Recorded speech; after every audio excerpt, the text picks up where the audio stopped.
Hello everyone, welcome to Vyges competitive world. ఈరోజు మన వీడియోలో సెప్టెంబర్ మంత్కి సంబంధించిన ఆంధ్రప్రదేశ్ కరెంట్ అఫైర్స్ అనేది వీడియో చేయడం అయితే జరుగుతుందండి.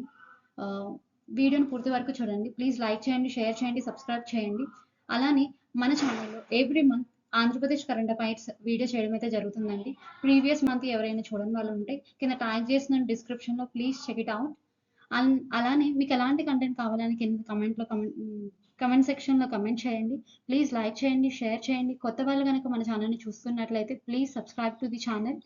And without any delay let's get in to the video. Which state's Sericulture Department won the Best State Award from the Central Skill Board in 2025? 2025లో సెంట్రల్ స్కిల్ బోర్డు నుండి ఉత్తమ రాష్ట్ర అవార్డును ఏ రాష్ట్ర సెరికల్చర్ శాఖ గెలుచుకుంది?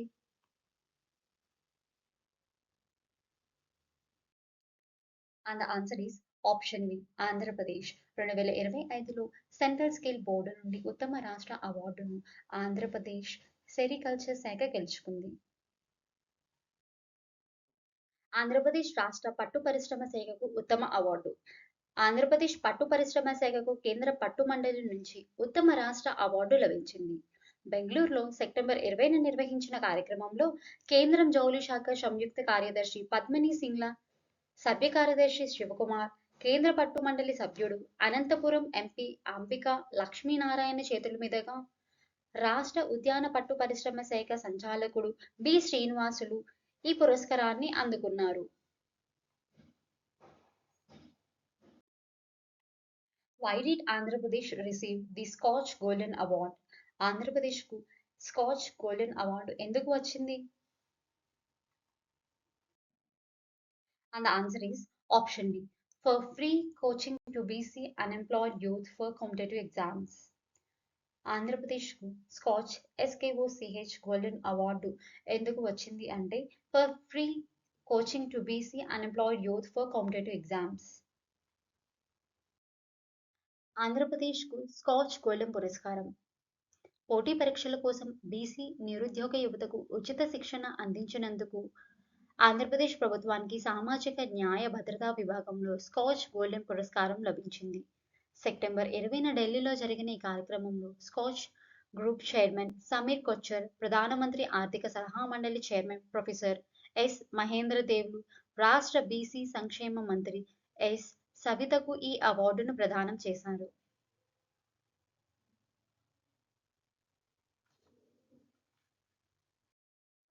According to the latest SRS Bulletin 2021 to 2023, which state in India has the lowest maternal mortality rate alongside Kerala? తాజా SRS bulletin 2021-2023 ప్రకారం భారతదేశంలో కేరళతో పాటు అత్యల్ప ప్రసూతి మరణాలు రేటు ఉన్న రాష్ట్రం ఏది?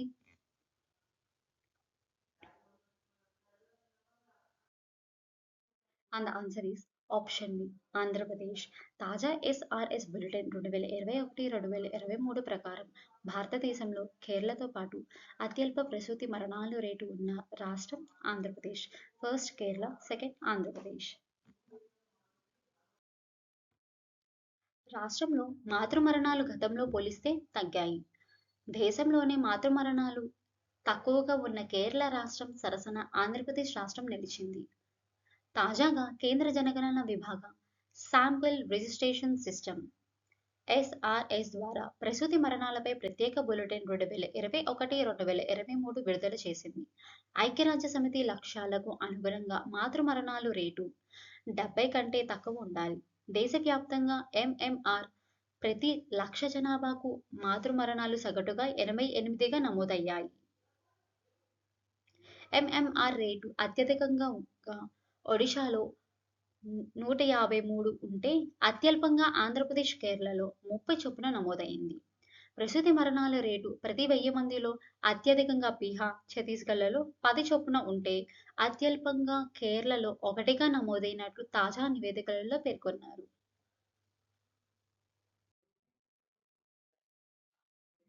ఫలితమిస్తున్న చర్యలు. జాతీయ ఆరోగ్య మిషన్ ఎన్హెచ్ఎం ద్వారా మాతృ ఆరోగ్య సంరక్షణకు కేంద్ర ప్రభుత్వం రాష్ట్రాలలో పలు కార్యక్రమాలు అమలు చేస్తుంది. గర్భిణీలకు న్యాయమైన నగదు రహిత ఆరోగ్య సేవలతో మాతా శిశు మరణాలు తగ్గించడమే ఈ కార్యక్రమం యొక్క ముఖ్య లక్ష్యం. ఎన్హెచ్ఎంలో భాగంగా అమలవుతున్న ప్రధానమంత్రి సురక్షిత్ మాతృత్వ అభియాన్, ప్రధానమంత్రి మాతృ వందన యోజన, పోషణ్ అభియాన్, అనేమియా ముక్త్ భారత్, సురక్షిత్ మాతృత్వ ఆశ్వాసిన్, జననీ సురక్షిత యోజన, జననీ శిశు సంరక్షణ, మాతృ మరణాలు survey line review, safe delivery calendar, digital health mapping తదితర కార్యక్రమాలు మరణాల తగ్గుదలకు ఉపకరించాయి. The new Andhra Pradesh health policy will be implemented under which hybrid health scheme? కొత్త ఆంధ్రప్రదేశ్ ఆరోగ్య విధానాన్ని ఏ హైబ్రిడ్ ఆరోగ్య పథకం కింద అమలు చేస్తారు? And the answer is option B. Ayushman Bharat PMJAY NTR Vaidya Seva is a correct answer.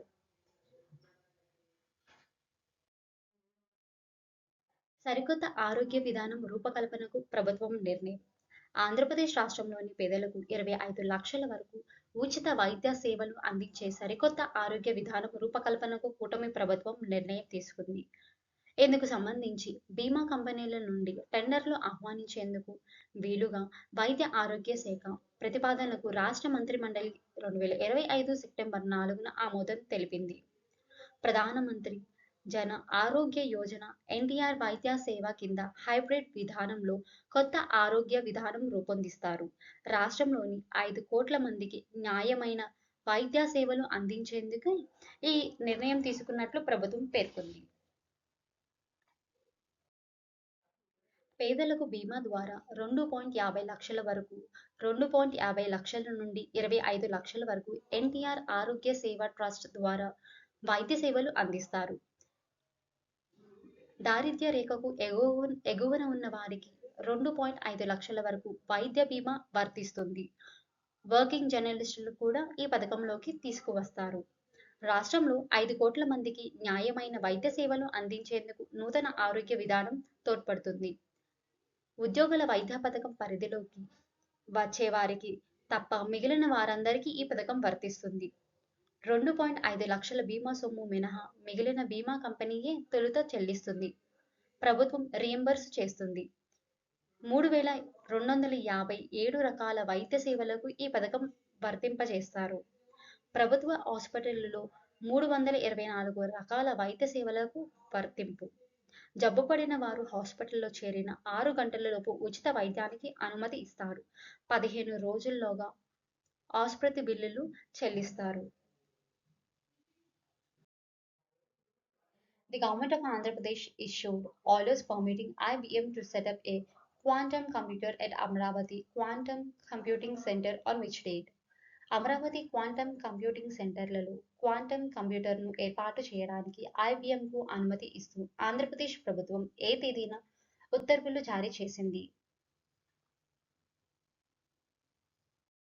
And the answer is option B. 1st September 2025. Amaravati quantum computing సెంటర్లో quantum కంప్యూటర్ను ఏర్పాటు చేయడానికి ఐబిఎం అనుమతి ఇస్తూ ఆంధ్రప్రదేశ్ ప్రభుత్వం 1 సెప్టెంబర్ 2025న ఉత్తర్వులు జారీ చేసింది. అనుమతిస్తూ ఆంధ్రప్రదేశ్ ప్రభుత్వం ఉత్తర్వులు.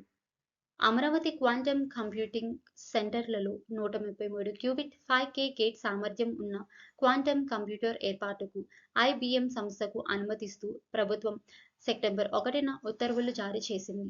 ఆగస్టు నెల 20న సీఎం అధ్యక్షతన జరిగిన రాష్ట్ర క్వాంటమ్ మిషన్ సమావేశంలో బోర్డు తీసుకున్న నిర్ణయానికి ప్రభుత్వం ఆమోదం తెలిపింది. కంప్యూటర్ ఏర్పాటుకు ప్రభుత్వం నుంచి ఎలాంటి పెట్టుబడి అవసరం లేకుండా ఐబిఎం సొంత ఖర్చులతో ఏర్పాటు చేయనుంది. ఆ సంస్థకు క్వాంటమ్ వ్యాలీలో 20,000 చదరపు అడుగుల విస్తీర్ణాన్ని చదరపు అడుగుకు 30 చొప్పున అద్దెను ప్రభుత్వం ఖరారు చేసింది. రాష్ట్రంలోని విశ్వవిద్యాలయాలు, ప్రభుత్వ సంస్థలు ఏడాదిలో 365 గంటల క్వాంటమ్ కంప్యూటర్ను ఉచితంగా వినియోగించుకునేందుకు ఐబిఎం అంగీకరించింది. అంతరాయం లేకుండా విద్యుత్ అధునాతన శీతలీకరణ వ్యవస్థను మాత్రం ప్రభుత్వం కల్పిస్తుంది. ఈ మేరకు ఐటీ శాఖ కార్యదర్శి కాటమనేని భాస్కర్ ఉత్తర్వులు జారీ చేశారు. What is Andhra Pradesh rank at the national level in the selection of PM Shri schools? PMSHRA పాఠశాలల ఎంపికలలో జాతీయ స్థాయిలో ఆంధ్రప్రదేశ్ ర్యాంక్ ఎంత?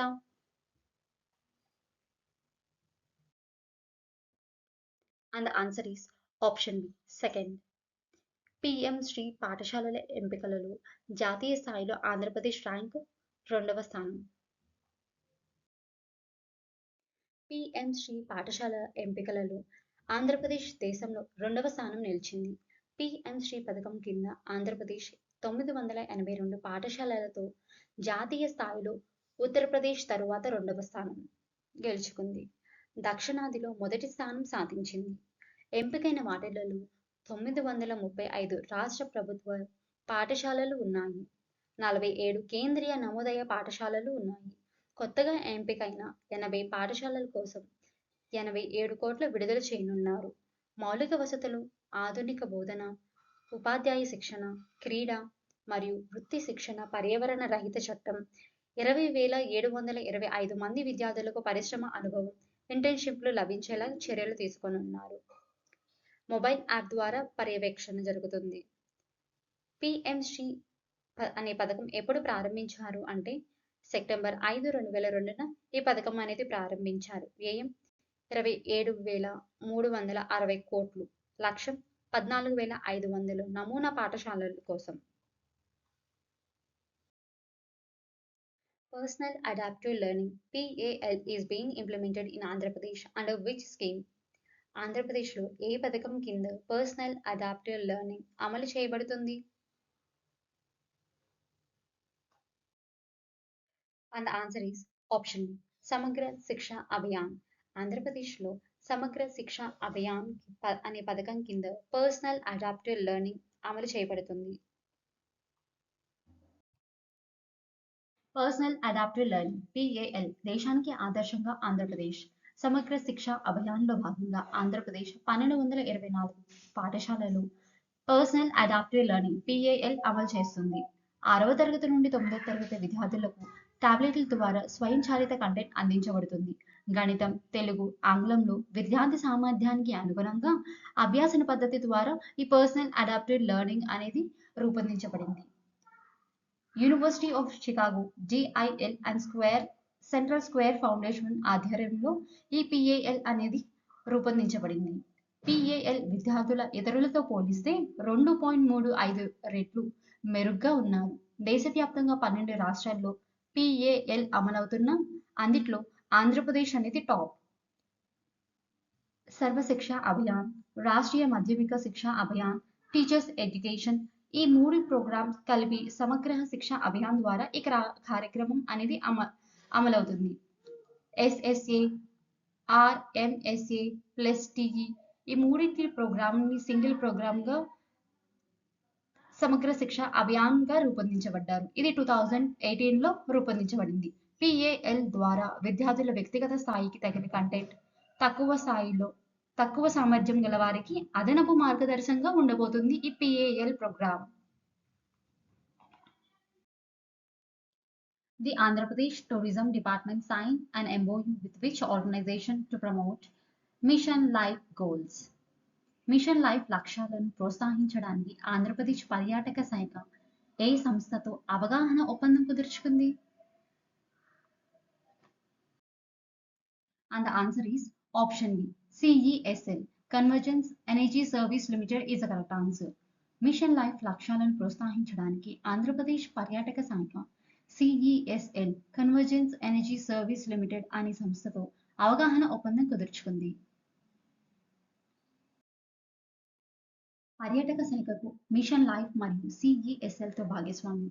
మిషన్ లైఫ్ లక్ష్యాలపై పర్యాటక శాఖ మరియు CESL సంస్థ మధ్య అవగాహన ఒప్పందం కుదిరింది. ప్రధాన నగరాలు, పర్యాటక ప్రదేశాలను EV ఛార్జింగ్ స్టేషన్లు, బ్యాటరీ స్వాపింగ్ సదుపాయాలు ఏర్పాటు చేయనున్నారు. పర్యాటక మౌలిక వసతులలో సౌరశక్తి, LED లైటింగ్, EV వాహనాల వినియోగానికి ప్రాధాన్యం ఇవ్వనున్నారు. CESL 45 కీలక పర్యావరణ అంశాలను గుర్తించింది. ఇవి సైకిళ్లు, ప్రజా రవాణా, గ్రీన్ ఎనర్జీ సేవలపై దృష్టి సారించింది. CESL energy efficiency service limited WSL అనుబంధ సంస్థ ఎనర్జీ ఎఫిషియన్సీ సర్వీస్ లిమిటెడ్ కేంద్ర విద్యుత్ మంత్రిత్వ శాఖకు చెందిన పిఎస్యు ఎల్ఈడి ఉద్యమంలో ప్రముఖ పాత్ర పోషిస్తుంది.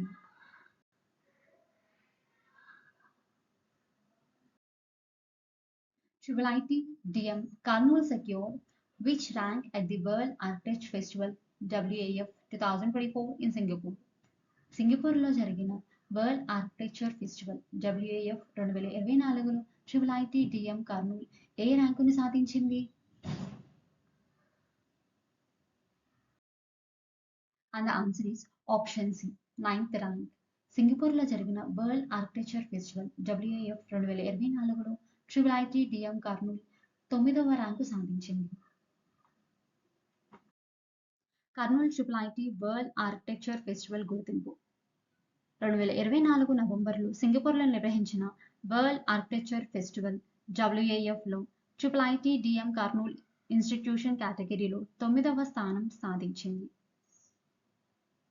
ప్రపంచవ్యాప్తంగా 760+ సంస్థల పోటీల్లో భారత ప్రాంగణానికి గుర్తింపు లభించడం గర్వకారణం. శాశ్వత క్యాంపస్ జగన్నాథఘట్ట కర్నూలు జిల్లాలో ఉంది. ఇది ఇంజనీరింగ్, డిజైన్, మ్యానుఫ్యాక్చరింగ్ రంగాలకు కేంద్రంగా ఉండే ప్రత్యేక విద్యా సంస్థ. వరల్డ్ ఆర్కిటెక్చర్ ఫెస్టివల్ యొక్క ముఖ్య లక్ష్యం ఏమిటంటే ఉత్తమ భవన నిర్మాణం, స్థాపన నమూనాలకు అంతర్జాతీయ స్థాయిలో గుర్తింపు తీసుకొని రావాలని. గతంలో CEPG university Ahmedabad, T-Hub 2.0 Hyderabad, experimental learning school Bhubaneswar వంటి నిర్మాణాలు కూడా గుర్తింపు పొందినవి. Which organization is collaborating with the Andhra Pradesh government to set up with the AI Center of Excellence? AI Center of Excellence ను ఏర్పాటు చేయడానికి ఆంధ్రప్రదేశ్ ప్రభుత్వంతో ఏ సంస్థ సహకరిస్తుంది?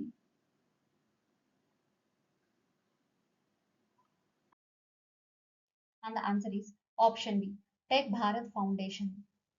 AI Center of Excellence ను ఏర్పాటు చేయడానికి ఆంధ్రప్రదేశ్ ప్రభుత్వంతో టెక్ భారత్ ఫౌండేషన్ సహకరిస్తుంది. 2025 సెప్టెంబర్ 1న Andhra Pradesh government information technology, electronics and communication మరియు టెక్ భారత్ ఫౌండేషన్ దీని ద్వారా దేశంలో మొట్టమొదటి AI సెంటర్ ఆఫ్ ఎక్సలెన్స్ విశాఖపట్నంలో ఏర్పాటు కానున్నది. దీని యొక్క ముఖ్య లక్ష్యం ఏమిటంటే AI పరిశోధన, అభివృద్ధి, మానవ వనరుల శిక్షణ, స్టార్టప్ మద్దతు. Tech Bharat foundation deep tech, AI రంగాలలో నిపుణ సంస్థగా పనిచేస్తుంది. సెంటర్ ఆఫ్ ఎక్సలెన్స్ COE నైపుణ్య శిక్షణ, పరిశోధన, నూతన ఆవిష్కరణలకు కేంద్రంగా పనిచేస్తుంది. విశాఖపట్నం ఇప్పటికే రాష్ట్ర IT హబ్గా అభివృద్ధి చెందుతున్న నేపథ్యంలో ఈ కేంద్రం కీలక దశగా మారనున్నది. Information technology, electronics and communication శాఖ రాష్ట్రంలో డిజిటల్ పాలన, పరిశ్రమలు, పెట్టుబడుల ప్రోత్సాహానికి కీలకంగా పనిచేస్తుంది.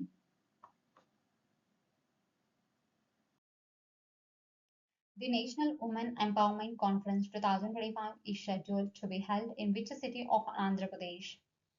జాతీయ మహిళా సాధికారత సమావేశం 2025 ఆంధ్రప్రదేశ్లోని ఏ నగరంలో జరగనుంది?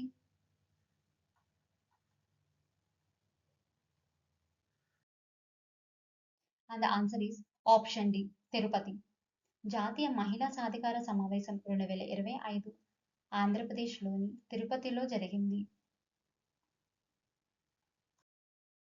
తిరుపతి వేదికగా జాతీయ మహిళా సాధికార సదస్సు 2025 సెప్టెంబర్ 14వ తేదీలో తిరుపతిలో జాతీయ మహిళా సాధికార సదస్సు జరగనుంది. పార్లమెంటరీ మహిళా సాధికార కమిటీ ఆధ్వర్యంలో ఆంధ్రప్రదేశ్ అసెంబ్లీ ఆతిథ్యం ఇస్తుంది. 30 మంది పార్లమెంటరీ సభ్యులు, 20 లోక్సభ, 10 రాజ్యసభ పాల్గొంటారు. అన్ని రాష్ట్రాల అసెంబ్లీ మహిళా సాధికార కమిటీల చైర్పర్సన్లు, సభ్యులు కూడా హాజరవుతారు. రాష్ట్రాల అనుభవాల పరస్పర మార్పిడి, ఉమ్మడి కార్యాచరణకు మార్గదర్శనం ఈ సదస్సు యొక్క ఉద్దేశం. మహిళల నిర్ణయం తీసుకునే స్థాయిలో భాగస్వామ్యం, విద్య, ఉపాధి, ఆరోగ్యం, రాజకీయ సమానతత్వాన్ని లక్ష్యంగా ఉంచుతుంది. తిరుపతి ఆధ్యాత్మిక కేంద్రంగా మాత్రమే కాకుండా జాతీయ సదస్సులకు వేదికగా ఎదుగుతుంది. The International Mediation Conference 2025 was held in which city of Andhra Pradesh? అంతర్జాతీయ మధ్యవర్తిత్వ సమావేశం 2025 ఆంధ్రప్రదేశ్లో ఏ నగరంలో జరిగింది? And the answer is option B Visakhapatnam. అంతర్జాతీయ మధ్యవర్తిత్వం సమావేశం 2025 ఆంధ్రప్రదేశ్లో విశాఖపట్నం నగరంలో జరిగింది.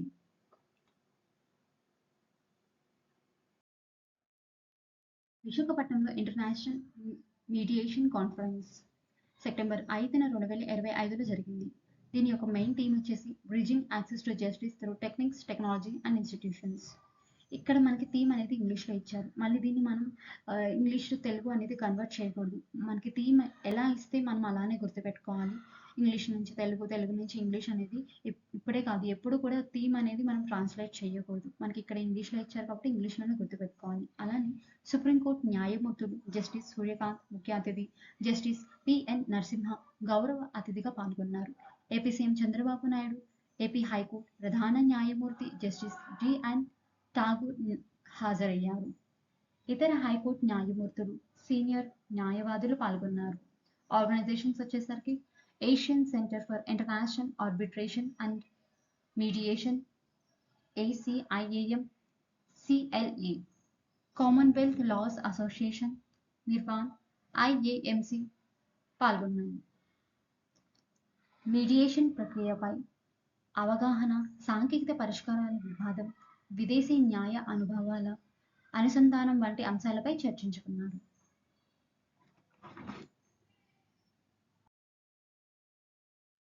Where was the Indian Ship Technology Center ISTC inaugurated in September 2025?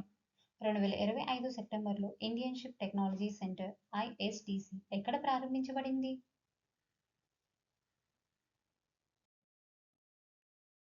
And the answer is option B Visakhapatnam. 2025 సెప్టెంబర్లో ఇండియన్ షిప్ టెక్నాలజీ సెంటర్ విశాఖపట్నంలో ప్రారంభించబడింది. విశాఖపట్నంలో Indian ship technology centre ISTC ప్రారంభం. Indian ship technology centre ISTC Visakhapatnam 2025 September 20న ప్రారంభం జరిగింది. ఈ కార్యక్రమాన్ని ప్రధానమంత్రి నరేంద్ర మోడీ గారు గుజరాత్ నుండి వర్చువల్గా ప్రారంభించారు. ISTC ప్రధానంగా నౌక నమూనాలు రూపకల్పన, testing, naval research, design, innovation వంటి రంగాలలో పనిచేస్తుంది. ఈ కేంద్రాన్ని INSGC Indian national ship building and global competitiveness council పరిధిలో అభివృద్ధి చేస్తున్నారు. ISTC చైర్మన్, డైరెక్టర్గా భారత నౌకా విశ్వవిద్యాలయకు చెందిన ఆచార్యుడు డాక్టర్ శివకోల బాధ్యత చేపట్టారు. ఈ కార్యక్రమం యొక్క ముఖ్య లక్ష్యం ఏంటంటే భారతీయ నౌక రంగంలో అధునాతన నౌకల నమూనాలు, సైనిక వాణిజ్య నౌకలు, పర్యావరణ అనుకూల డిజైన్ల పరిశోధన, పబ్లిక్ ప్రైవేట్ భాగస్వామ్యంతో టెక్నాలజీ అభివృద్ధి. IMU 2028లో స్థాపించారు. ప్రధాన క్యాంపస్ చెన్నై, ఇతర క్యాంపస్లు విశాఖపట్నం, కోల్కతా, కొచ్చి, Mumbai. Where will be the National Mega Shipbuilding Cluster be established? National mega ship building cluster ఎక్కడ స్థాపించబడుతుంది?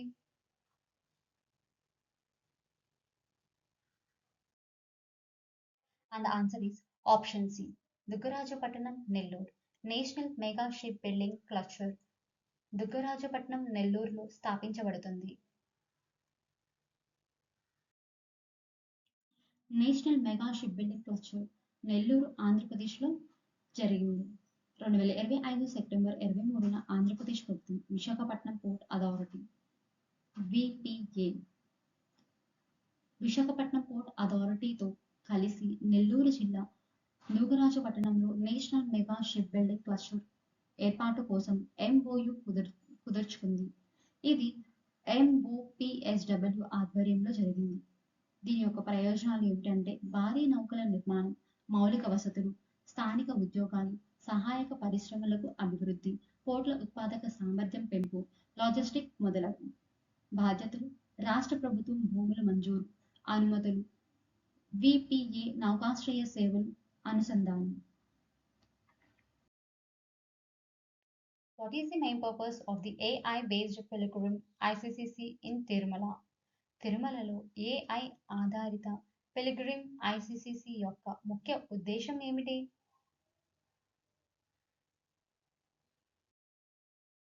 And the answer is option C, monitoring and managing pilgrim flow, queues and safety.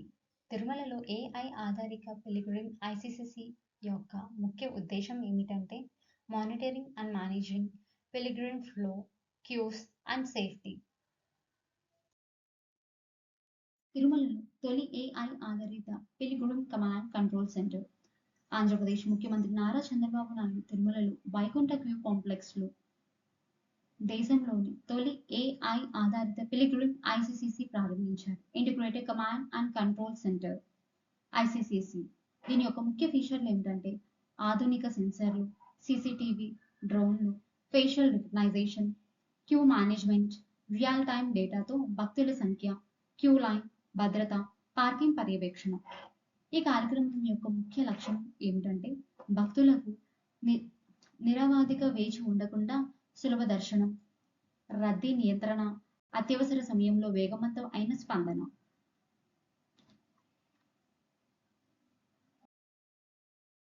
Who won the Financial Transformation Change Maker of the Year 2025 award for Araku Coffee? Araku కాఫీకి financial transformation change maker of the year 2025 అవార్డును ఎవరు గెలుచుకున్నారు?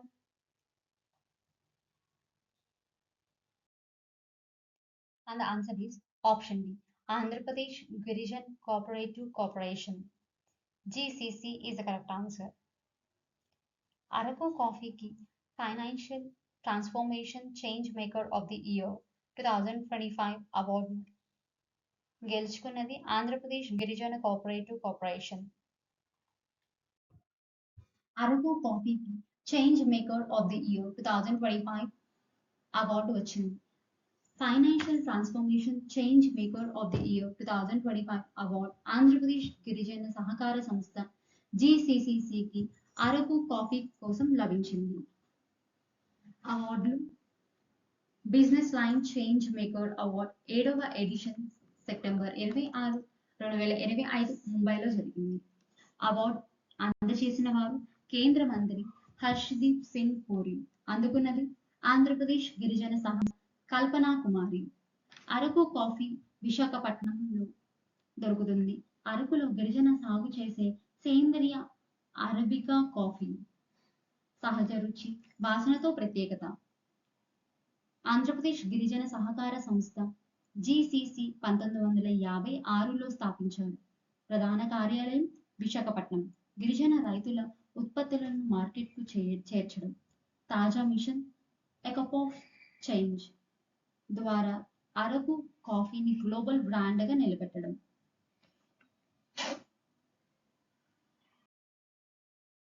In which district was Andhra Pradesh first CNG bus launched? And the first CNG bus in the Andhra Pradesh was launched in partnership with which company? ఆంధ్రప్రదేశ్లో తొలి CNG బస్సును ఏ జిల్లాలో ప్రారంభించారు? మరియు ఆంధ్రప్రదేశ్లో తొలి సిఎన్జి బస్సును ఏ కంపెనీ భాగస్వామ్యంతో ప్రారంభించారు?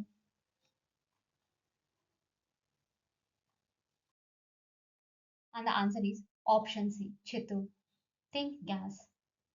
ఆంధ్రప్రదేశ్లో తొలి సిఎన్జి బస్ కంపెనీని చిత్తూరు జిల్లాలో ప్రారంభించారు మరియు ఆంధ్రప్రదేశ్లో తొలి సిఎన్జి బస్సును థింక్ గ్యాస్ కంపెనీ భాగస్వామ్యంతో ప్రారంభించారు. ఏపీఎస్ఆర్టీసీ తొలి సిఎన్జి బస్సు చిత్తూరు. ఆంధ్రప్రదేశ్ మొట్టమొదటిసారిగా సిఎన్జి బస్సును చిత్తూరు ఆర్టీసీ రెండో డిపో ప్రారంభించింది. డీజిల్ బస్సును మార్చి పర్యావరణ రహిత రవాణా మార్గంలో అందుబాటులోకి తెచ్చారు.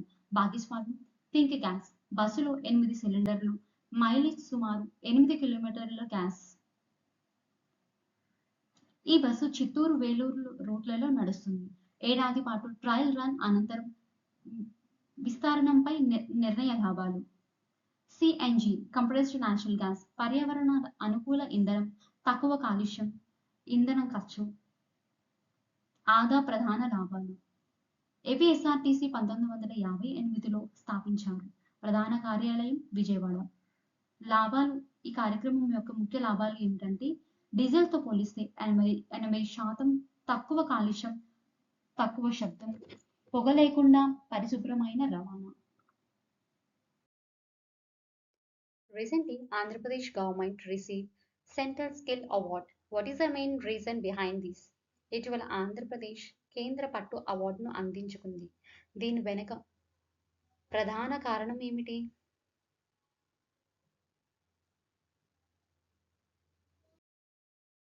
And the answer is option B. Quality and productivity improvement, farmer income rise, modern practices, and value-based marketing. ఈ అవార్డు ఎప్పుడు ఇచ్చారు అంటే 21 సెప్టెంబర్ 2025. ఆంధ్రప్రదేశ్ పట్టు పరిశ్రమకు కేంద్ర పట్టు మండలి అవార్డు. ఆంధ్రప్రదేశ్ పట్టు పరిశ్రమ శాఖకు ఉత్తమ రాష్ట్ర అవార్డు 2025 సెప్టెంబర్ 21న బెంగళూరులో లభించింది. అవార్డు అందుకున్న వారు బి శ్రీనివాసులు. అవార్డు ప్రదానం చేసిన వారు పద్మిని సింగ్లా, అంబికా లక్ష్మీనారాయణ. గుర్తింపుకు కారణాలు పట్టు ఉత్పత్తుల్లో నాణ్యత, ఉత్పాదకత, రైతుల ఆదాయం పెంపు, సెరికల్చర్ ఎక్స్టెన్షన్, ఆధునిక పద్ధతులు, విలువ ఆధారిత మార్కెటింగ్ చర్యలు. భారత ప్రపంచంలో రెండవ అతిపెద్ద పట్టు ఉత్పత్తిదారులు ప్రధాన రాష్ట్రాలు కర్ణాటక, ఆంధ్రప్రదేశ్, తమిళనాడు, పశ్చిమ బెంగాల్, అస్సాం. ఆంధ్రప్రదేశ్లో పట్టు పరిశ్రమ చిత్తూరు, అనంతపురం, కడప, కర్నూలు జిల్లాలు ప్రధాన కేంద్రాలు.